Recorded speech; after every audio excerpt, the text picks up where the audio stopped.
Hello, and welcome to this tutorial of the board game Imhotep. A fun thing about this game is that it might be simple to play, but it does require some tactics to get the result you were trying to reach. Here's how you play the game. You will play exactly 6 rounds. Then whoever has the most points wins the game.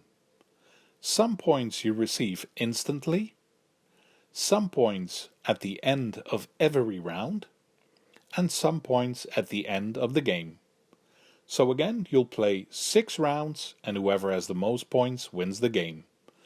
One round ends when all of the boats have been docked at a destination. Let's look at what you do when it's your turn. You can choose between 3 things. 1.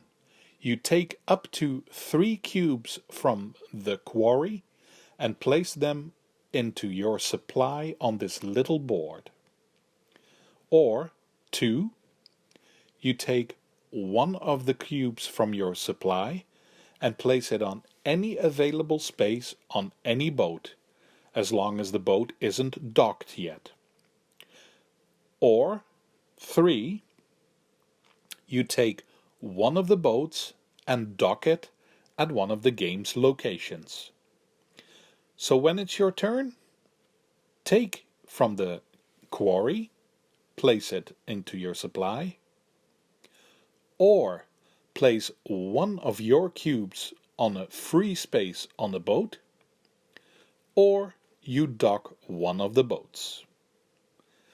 When a boat is docked, you unload all the cubes from front to back, and that's how you get instant points or points for later. Let's have a look at your options, all the locations of the game and what they do. First we have the market. This is where you can pick up bonus cards. There are 4 types of cards to choose from and 4 cards to choose at the market. Whoever has a cube at the front picks first. The second cubes get second choice, and so on. What you can do with these bonus cards is written in the rulebook. It's quite simple.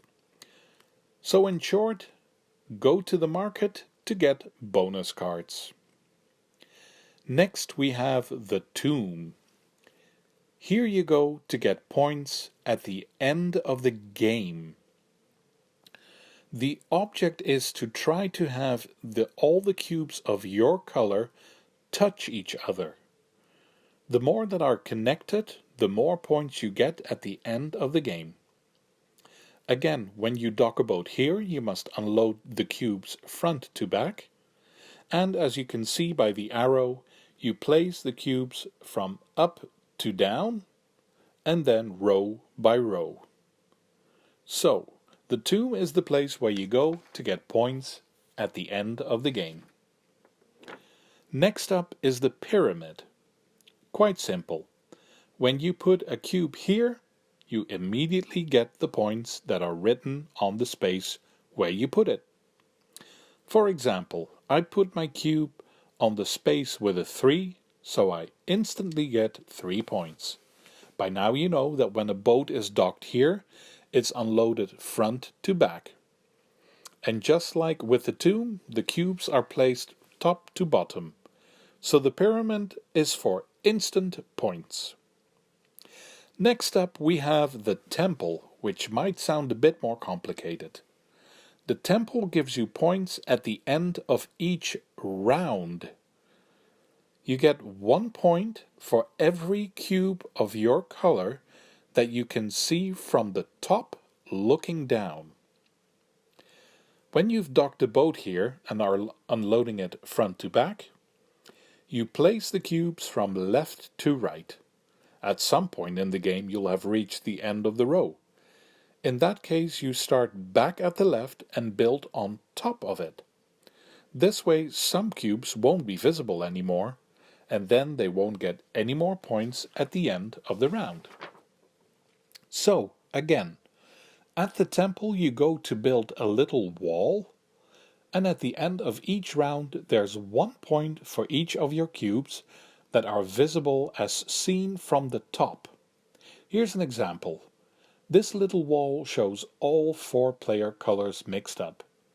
But when I look from the top, I only see 3 black and 2 gray. So, at the end of the round, that's 3 points for black and 2 points for gray, and no points for the other colors. Last, we have the obelisk location. Very simple. Build a tower of cubes and get points for that at the end of the game. That's all. So, a recap of the locations. Here to get bonus cards. Here to put your cubes and get points at the end of the game. The pyramid for instant points. The temple to get points at the end of each round. And the obelisk to build the highest tower. Of course, there are some details, but look those up in the rulebook at some point while you're playing the game. And also a lot is written on the game itself. I hope you have a sense of how the game goes and that you'll have fun with it. Thank you for watching and see you for the next one.